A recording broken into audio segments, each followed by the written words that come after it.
Hi friends, bounce back ఛానల్కి స్వాగతం. Indian polity, భారత రాజ్యాంగం రాజకీయ వ్యవస్థ అనే సబ్జెక్ట్లో ఈరోజు మనం భారతదేశం భూభాగం యూనియన్ అండ్ ఇట్స్ టెరిటరీ అనే చాప్టర్ని చూస్తామన్నమాట. సో ఈ చాప్టర్ నుంచి పోటీ పరీక్షలలో ఒక క్వశ్చన్ వచ్చే ఛాన్స్ ఉంది, లేదంటే కొన్ని పరీక్షలలో 2 క్వశ్చన్స్ కూడా వచ్చే ఛాన్స్ ఉంటుంది. సో భారతదేశం యొక్క భూభాగం ఏంటి, యూనియన్ అండ్ ఇట్స్ టెరిటరీ అంటే ఏంటి, దానిలోని ప్రధానమైన అంశాలు చూస్తాం.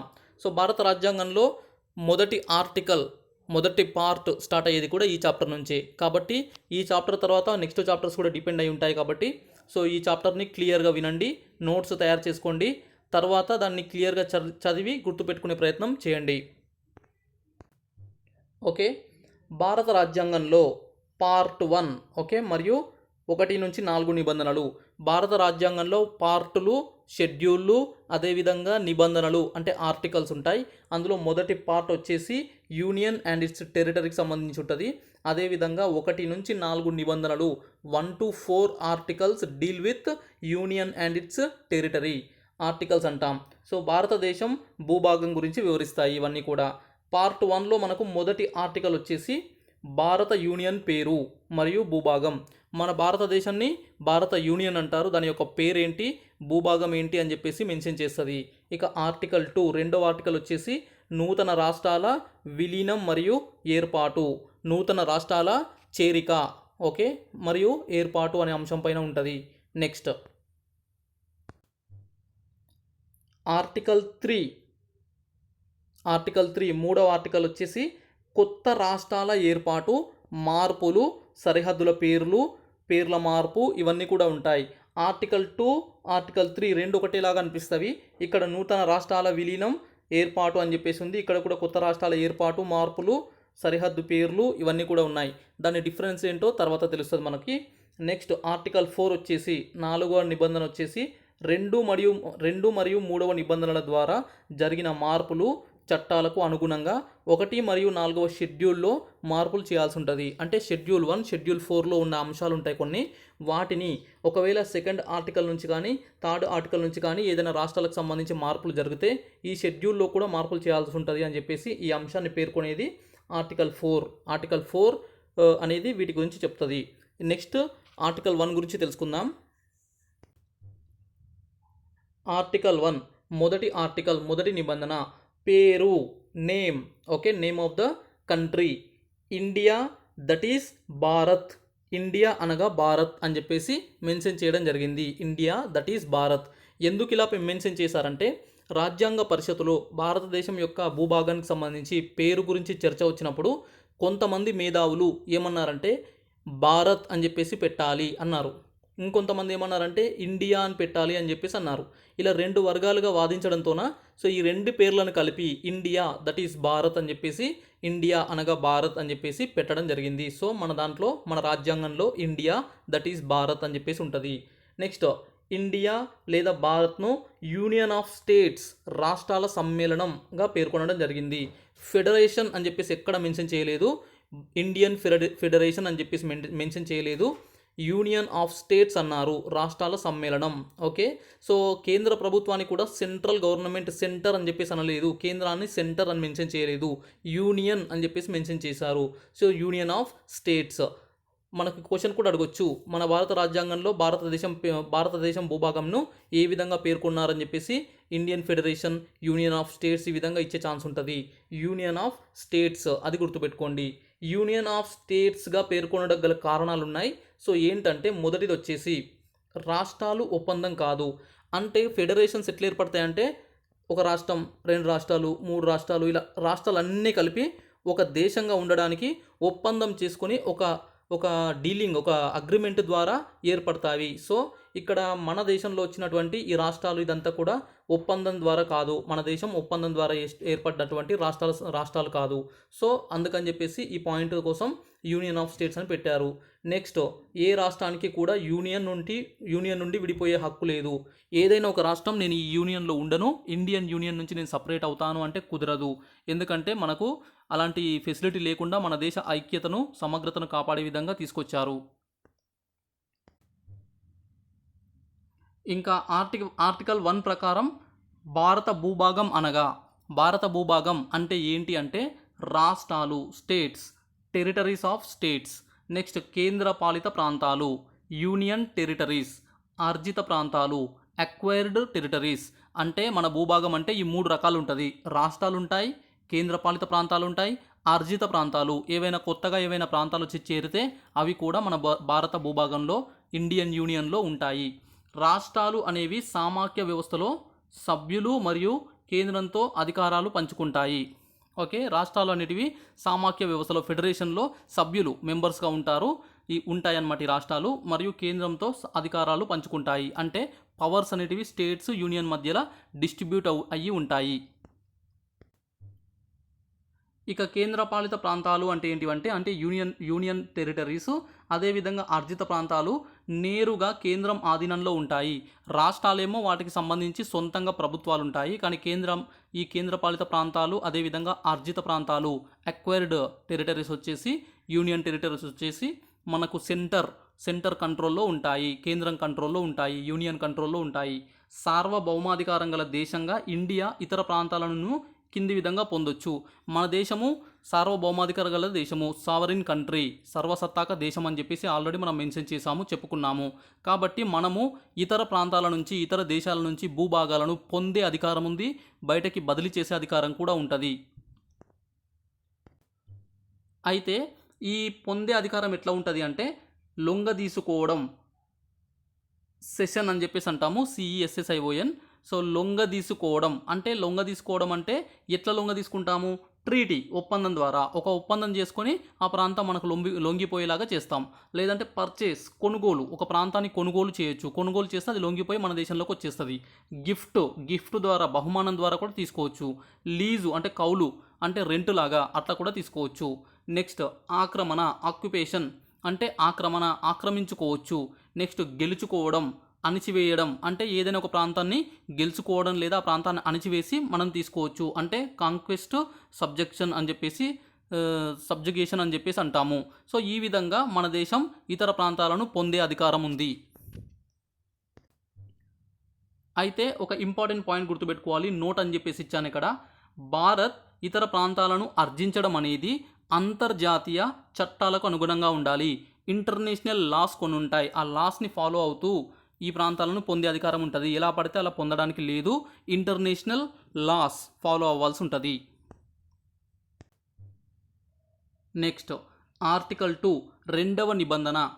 ఈ ఆర్టికల్ 2 ద్వారా, ఈ నిబంధన ద్వారా కొత్త రాష్ట్రాలు అంటే భూభాగాలు భారత యూనియన్లో కలుపుకోవడం లేదా భారత యూనియన్ నుంచి వేరు చేయడం లేదా ఇతర దేశాలకు బదిలీ చేయడం అనే అధికారం పార్లమెంటుకు కల్పించబడింది. అంటే ఏంటంటే మన దేశానికి సంబంధించి ఇతర భూభాగాలు ఏవైనా మన దేశానికి కానివి, మన భారత యూనియన్లో లేనివి ఏవైనా మన దేశంలో కలుపుకోవడం కానీ, లేదంటే ఆ ప్రాంతాలను, కొన్ని ప్రాంతాలను ఇతర దేశాలకు బదిలీ చేయడం కానీ చేసే అధికారం ఎవరికి ఉంది అంటే పార్లమెంటుకు ఉంటుంది. పార్లమెంటు బదిలీ చేయొచ్చు లేదా తీసుకోవచ్చు. ఈ నిబంధన భారత యూనియన్లో లేనటువంటి ప్రాంతాలకు వర్తిస్తుంది. ముఖ్యంగా మన దేశంలో కలుపుకునే అంశం కాబట్టి, అవి మన యూనియన్లో లేవు కాబట్టి మన యూనియన్లో లేనటువంటి అంశాలు అంటే ప్రాంతాలు వాటికి వర్తిస్తుంది.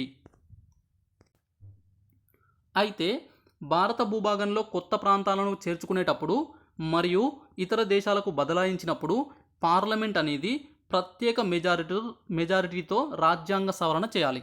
అంటే డైరెక్ట్గా ఒక సాధారణ చట్టం చేసి బదిలీ చేస్తాను లేదంటే తీసుకుంటానంటే సరిపోదు.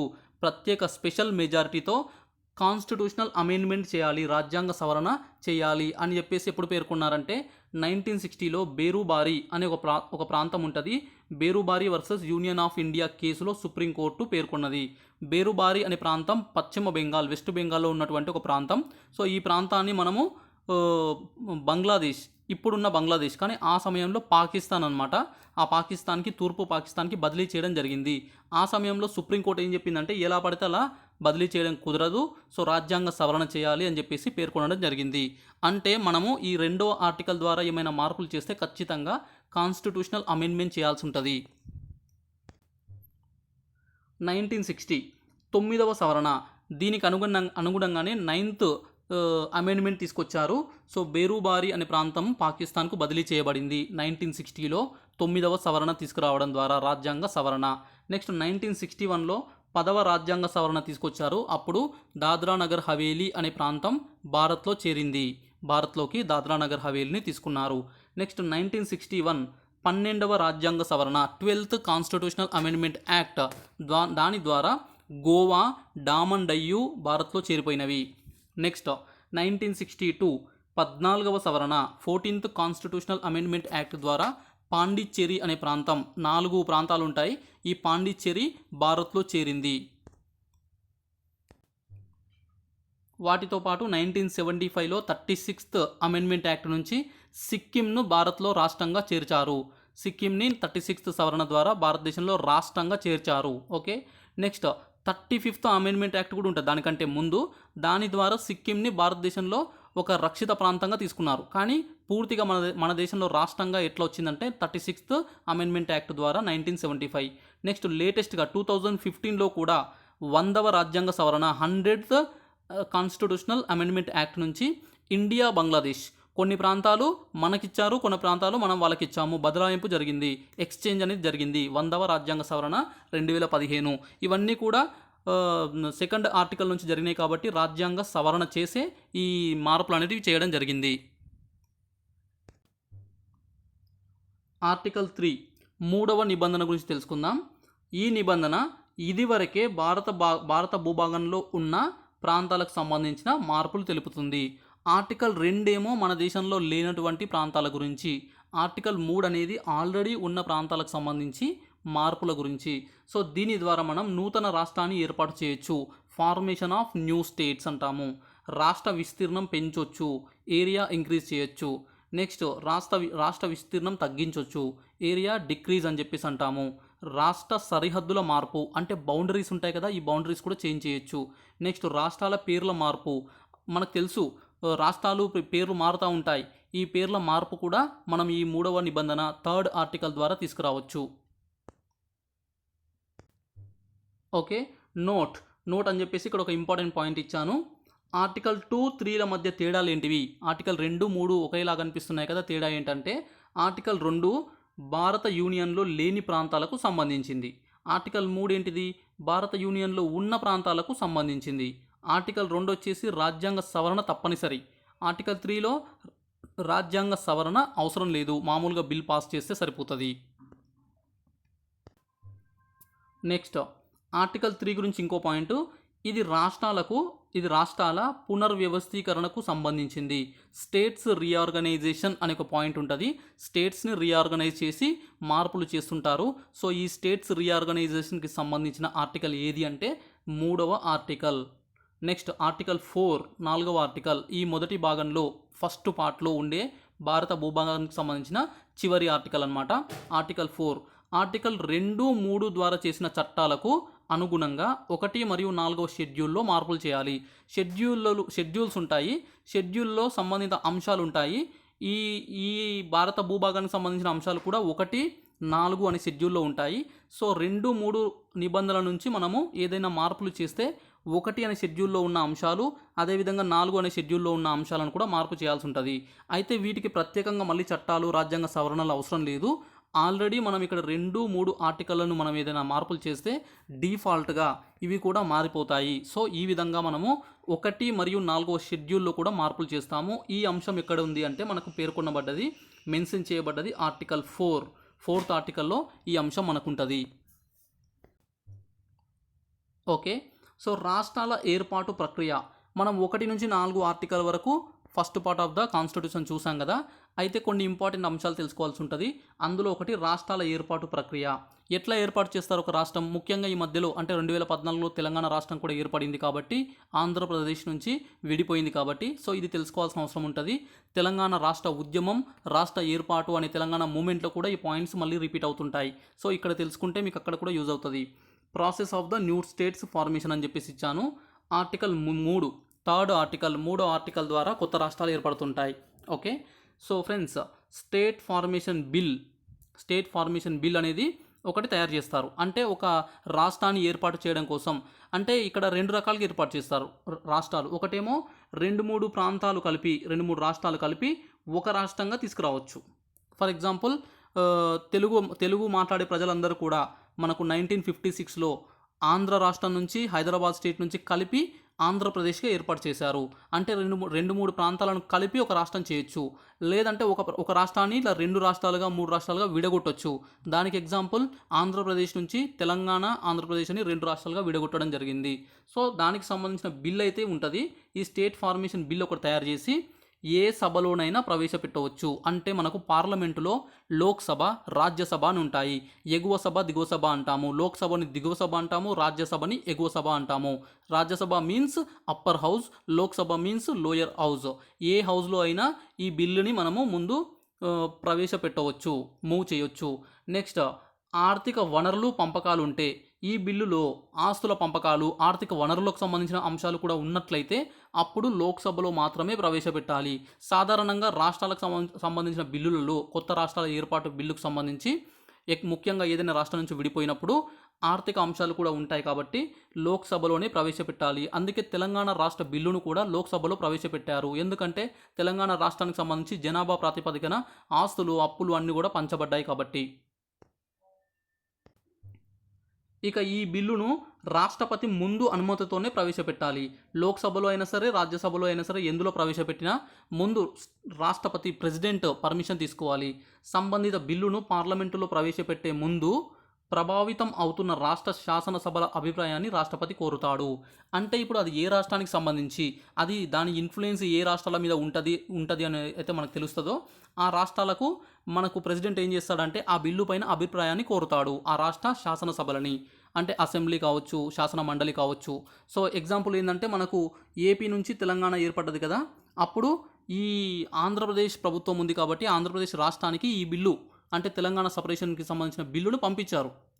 అప్పుడు మన శాసనసభలు అంటే మనకు ఉన్నటువంటి అసెంబ్లీ కావచ్చు, శాసన మండలి కావచ్చు, ఆ బిల్లుని పరిశీలిస్తారు.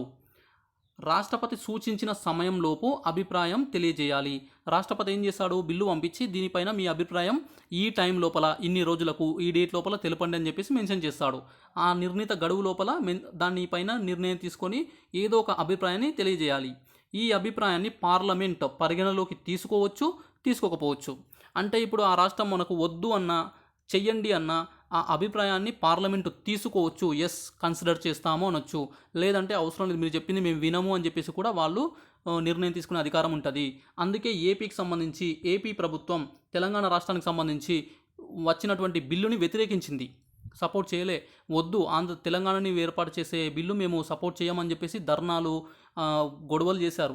ఆ బిల్లు పేపర్స్ ఉంటాయి కదా, వాటిని కూడా జిరాక్స్ పేపర్స్ ఎక్కడ పడితే అక్కడ తగలబెట్టారు. ఇవన్నీ కూడా జరిగినాయి. అయినప్పటికీ కూడా బిల్లు పాస్ అయింది అంటే ఇదే కారణం. నెక్స్ట్, లోయర్ హౌస్, అప్పర్ హౌస్లో బిల్లు వేరువేరుగా సాధారణ మెజారిటీతో ఆమోదం పొందాలి. రాష్ట్రానికి పంపించిన తర్వాత రాష్ట్రం నుంచి మళ్ళీ వాళ్ళ అభిప్రాయం తీసుకున్న తర్వాత మళ్ళీ ఈ అప్పర్ హౌస్ లోయర్ హౌస్కి వెళ్ళిపోతుంది, పార్లమెంట్కి వెళ్తుంది. సో లోక్సభలో, రాజ్యసభలో రెండిట్లో కూడా సపరేట్గా సాధారణ మెజారిటీ, సింపుల్ మెజారిటీతోన ఆమోదం పొందాలి. ఇక్కడ జాయింట్ సిట్టింగ్కి అవకాశం లేదు. జాయింట్ సిట్టింగ్ అంటే ఏంటంటే లోక్సభలో, రాజ్యసభలో ఏదైనా భిన్నాభిప్రాయాలు వచ్చినప్పుడైతే, ఏదైనా కాన్ఫ్లిక్ట్ వస్తే, అక్కడ ఏదైనా ప్రాబ్లం అయితే ఇద్దరిని కూర్చోబెట్టి 2 సభలు కలిసి ఉమ్మడిగా అంటే జాయింట్ సిట్టింగ్ అయ్యి అక్కడ నిర్ణయం తీసుకుంటాయి కొన్ని అంశాలకు సంబంధించి. అట్లాంటిది ఇక్కడ లేదు. ఏ దానికి సంబంధించి అది లోక్సభలో, రాజ్యసభలో సపరేట్గా ఆమోదం పొందాలి. ఏదో ఒక సభలో మెజారిటీ రాకపోతే బిల్ అనేది వీగిపోతుంది, అంటే క్యాన్సిల్ అయిపోతుంది. రాష్ట్రపతి బిల్లును తప్పనిసరిగా ఆమోదించాలి. అంటే 2 సభల్లో ఆమోదం పొందిందనుకో, లోక్సభ, రాజ్యసభ 2 కూడా ఓకే చెప్పినాయి అనుకో, అప్పుడు రాష్ట్రపతి దాన్ని నో అని చెప్పడానికి లేదు. ఖచ్చితంగా ఇంకా వాటి మీద సంతకం చేయాలి, తప్పనిసరిగా ఆమోదించాలి. నెక్స్ట్, అలా ఆమోదించిన తర్వాత రాష్ట్రపతి ముద్ర పడిన తర్వాత నెక్స్ట్ ఆ బిల్లు చట్టంగా మారుతుంది. అమల్లోకి వచ్చే తేదీ కూడా మెన్షన్ చేస్తారు, అపాయింటెడ్ డే అని చెప్పేసి అంటారు. సో ఇదంతా కూడా మన తెలంగాణ ఉద్యమంలో తెలంగాణ రాష్ట్రానికి సంబంధించి కూడా మళ్ళీ రిపీట్ అవుతుంది. ఈ విధంగా ఏ రాష్ట్రాన్ని ఏర్పాటు చేసినా ఈ ప్రాసెస్ అనేది ఫాలో అవుతారు. సో తెలంగాణ రాష్ట్రం కూడా ఏ ఆర్టికల్ ద్వారా ఏర్పడ్డదంటే ఆర్టికల్ 3. నెక్స్ట్, భాషా ప్రయుక్త రాష్ట్రాలు, రాష్ట్రాల పునర్వ్యవస్థీకరణ. లింగ్విస్టిక్ స్టేట్స్ రీఆర్గనైజేషన్ అనేది ఒక అంశం కూడా చూడాల్సి ఉంటుంది ఈ టాపిక్లో. భాషా ప్రయుక్త రాష్ట్రాల ఏర్పాటుపై డిమాండ్ చేసినటువంటి మొదటి వారు ఎవరంటే తెలుగు ప్రజలు, ఆంధ్ర రాయలసీమ ప్రజలు. ఒకప్పుడు ఆంధ్ర రాయలసీమ ప్రాంతం అనేది మద్రాసు రాష్ట్రంలో కలిసి ఉండేది. మద్రాసులో తమిళ ప్రజలు ఉండేవారు, తమిళ్ మాట్లాడేవాళ్ళు. అడ్మినిస్ట్రేషన్ అంతా కూడా చెన్నైలో ఉండేది. సో ఆ కారణం చేత తెలుగు ప్రజలు కొంత ఇబ్బందికి గురయ్యి తెలుగు వాళ్ళు మాకు సపరేట్ రాష్ట్రం కావాలని చెప్పేసి భాషా ప్రాతిపదికన కొత్త రాష్ట్రాన్ని కోరారు. సో ఈ విధంగా భాషా ప్రయుక్త రాష్ట్రాల డిమాండ్ చేసింది మొదట ఎవరంటే తెలుగు ప్రజలు, ఆంధ్ర రాయలసీమ వాళ్ళు. నెక్స్ట్ ఎస్కే తార్ కమిషన్. సో ఈ విధంగా డిమాండ్లు వస్తున్న నేపథ్యంలో ఇండిపెండెన్స్ వచ్చిన తర్వాత 1948లో ఎస్కే తార్ అనే ఈ ఉత్తరప్రదేశ్కి సంబంధించిన హైకోర్టు న్యాయమూర్తి అధ్యక్షుడిగా ఒక కమిటీ వేశారు, కమిషన్. దానిలో 2 సభ్యులు ఉండేవాళ్ళు అధ్యక్షునితో పాటు. పన్నలాల్, జగత్ నారాయణ్ లాల్ అని చెప్పేసి 2 వ్యక్తులతో కూడిన 2 సభ్యులు ఎస్కే తార్ అధ్యక్షునితో ఒక కమిటీ వేయడం జరిగింది, కమిషను. సో ఇది ఏం చేసిందంటే 1948 డిసెంబర్ 10న వాళ్ళ నివేదిక సమర్పించారు, వాళ్ళ రిపోర్ట్ ఇచ్చారు. ఈ భాషా ప్రయుక్త రాష్ట్రాల ఏర్పాటును తిరస్కరించారు. సో ఈ లాంగ్వేజ్ బేస్డ్గా లింగ్విస్టిక్ స్టేట్స్ అనేది ఏర్పాటు చేయడం కరెక్ట్ కాదని చెప్పేసి తిరస్కరించారు. అప్పుడు ఏమైందంటే ఆంధ్రాలో తీవ్ర నిరసనలు. ఆంధ్రాలో ఎందుకంటే వాళ్ళే కదా ఎక్కువగా కోరుతుంది ఆ మద్రాస్ నుంచి సపరేట్ చేయమని. సో ఆంధ్రాలో తీవ్రంగా నిరసనలు అనేటివి కొనసాగినవి. ఇక నెక్స్ట్ దాని తర్వాత వెంటనే జేవీపీ కమిటీ 1948 డిసెంబర్లో జేవీపీ కమిటీ అని చెప్పేసి ఇంకో కమిటీ వేశారు. జే అంటే జవహర్లాల్ నెహ్రూ, వి అంటే వల్లభాయ్ పటేల్, పి అంటే పట్టాభి సీతారామయ్య. జవహర్లాల్ నెహ్రూ, వల్లభాయ్ పటేల్, పట్టాభి సీతారామయ్య ఈ 3 సభ్యులు గల ఒక కమిటీ వేయడం జరిగింది. దాన్ని జేవీపీ కమిటీ అంటారు. ఇది 1949 ఏప్రిల్లో నివేదిక సమర్పించింది. Report submitted in 1949. సో భాషా ప్రయుక్త రాష్ట్రాల ఏర్పాటును వీళ్ళు కూడా తిరస్కరించారు. వీళ్ళు కూడా నో, బేస్డ్ ఆన్ లాంగ్వేజ్ ఈ రాష్ట్రాలు ఏర్పాటు చేయడం కరెక్ట్ కాదన్నారు. కానీ ఆంధ్ర రాష్ట్రానికి సంబంధించిన అంశం మాత్రం మినహాయింపు ఇచ్చారు. ఓకే, ఎగ్జంప్షన్ ఆంధ్ర రాష్ట్రానికి ఇచ్చారు. ఒక ఆంధ్ర రాష్ట్రం అంశాన్ని మాత్రం స్పెషల్ సింపతితోన చూడాలి, దాన్ని మాత్రం చేయొచ్చు అని చెప్పేసి అన్నారు. ఇంకా రిమైనింగ్ అంతా కూడా వద్దని చెప్పేసి అన్నారు. ఓకే, ఈ కమిటీ రిపోర్ట్ వచ్చిన తర్వాత కొన్ని పాయింట్స్ ఇంపార్టెంట్ సంఘటనలు జరిగినాయి. అది వచ్చేసి ఇక్కడ నోట్ అని చెప్పేసి ఇచ్చాను. 1951 ఆగస్టు 15న 35 రోజులు గొల్లపూడి సీతారామయ్య శాస్త్రి ఆంధ్ర రాష్ట్ర ఏర్పాటుకై ఆమరణ నిరాహార దీక్ష ప్రారంభించిండు. అంటే ఇంకా ఆంధ్రప్రదేశ్ అంటే ఆంధ్రప్రదేశ్ కాదు, ఆంధ్ర రాష్ట్రానికి సంబంధించి ఏర్పాటు చేసుకోవచ్చు, వాళ్ళకి మినహాయింపు ఇవ్వాలి అన్నారు కదా.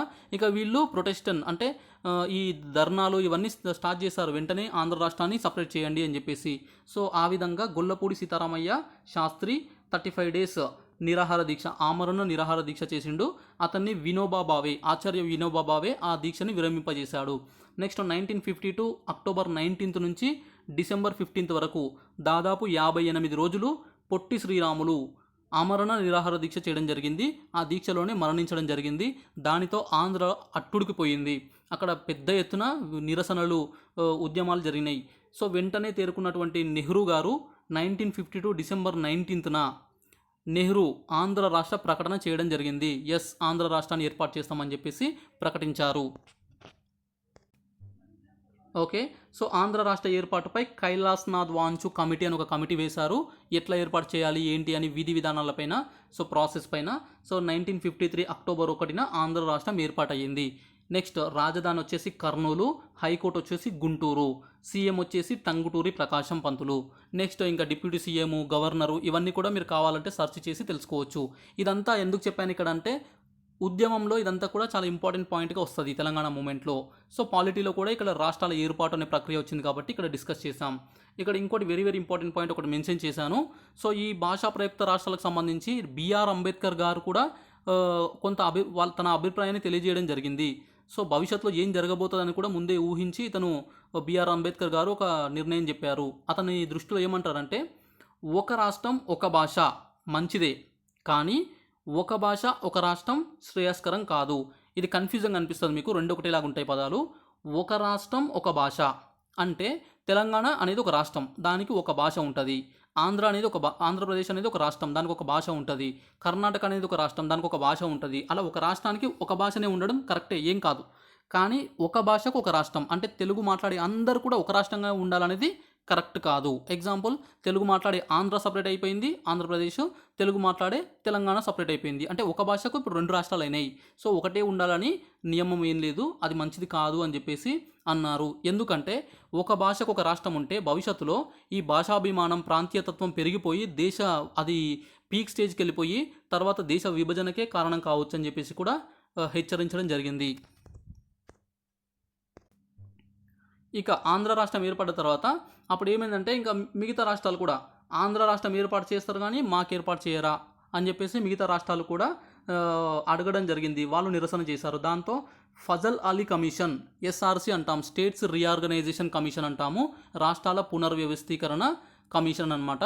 సో రాష్ట్రాలను ఎట్లా ఏర్పాటు చేయాలి, మళ్ళీ అన్ని రీఆర్గనైజ్ ఎట్లా చేయాలని చెప్పేసి ఫజల్ అలీ అనే ఒక కమిషన్ వేయడం జరిగింది.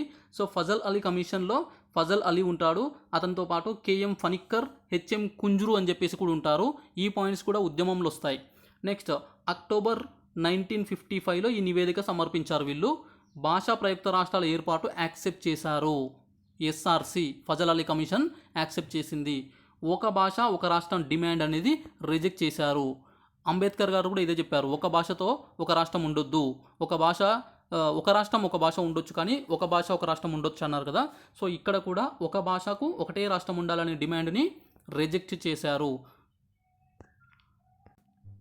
నెక్స్ట్ దీనితో మొత్తం రీఆర్గనైజేషన్ అవుతుంది కాబట్టి 7వ రాజ్యాంగ సవరణ చేసి కాన్స్టిట్యూషన్లో 7th అమెండ్మెంట్ యాక్ట్ తీసుకొచ్చి 1956 రాష్ట్రాల పునర్వ్యవస్థీకరణ చట్టం తీసుకొచ్చారు. స్టేట్స్ రీఆర్గనైజేషన్ యాక్ట్ అనేది తీసుకురావడం జరిగింది. దాని ద్వారా 14 రాష్ట్రాలు 6 కేంద్రపాలిత ప్రాంతాలు ఏర్పాటు చేశారు. ఓకే, నెక్స్ట్ 1956 నుంచి 2022 ఈ రోజు వరకు కూడా రాష్ట్రాలు కేంద్రపాలిత ప్రాంతాలు ఎట్లా మారుకుంటా వచ్చినాయి, ఎట్లా అనేది కూడా కొంత అవగాహన ఉండాలి, తెలుసుకుందాం. బిఫోర్ ఇండిపెండెన్స్, స్వతంత్రం రాకముందుకు మన దేశంలో ప్రాంతాలు 2 రకాలుగా ఉండేటివి. బ్రిటిష్ పాలిత ప్రాంతాలు, ప్రావిన్సెస్ అని చెప్పేసి అనేవాళ్ళు, బ్రిటిష్ పాలిత ప్రాంతాలు డైరెక్ట్ కంట్రోల్గా ఉండేది. నెక్స్ట్ స్వదేశీ సంస్థానాలు, ఓకే, స్వదేశీ సంస్థానాలు అని చెప్పేసి ఉండేటివి. అవి 552 వరకు ఉండేటివి. ఇండిపెండెంట్ వ్యవస్థలు అనమాట ఇవి. అయితే 1950లో మనకి ఇండిపెండెన్స్ వచ్చిన తర్వాత మన రాజ్యాంగం అమల్లోకి వచ్చే నాటికి 1950లో మన దేశంలో వీటిని మార్పులు చేసి పార్ట్ ఏ రాష్ట్రాలు, part B, part C, part D అని చెప్పేసి 4 రకాల ప్రాంతాలుగా విభజించారు. పార్ట్ ఏలో 9 ప్రాంతాలు, పార్ట్ బిలో 9, పార్ట్ సిలో 10, పార్ట్ డిలో 1 ఈ విధంగా ఉంచడం జరిగింది. అవేంటో చూద్దాం. పార్ట్ ఏ రాష్ట్రాలు వచ్చేసి అస్సాం, బీహార్, బాంబే, మధ్యప్రదేశ్, మద్రాస్, ఒరిస్సా, పంజాబ్, యూపీ, వెస్ట్ బెంగాల్.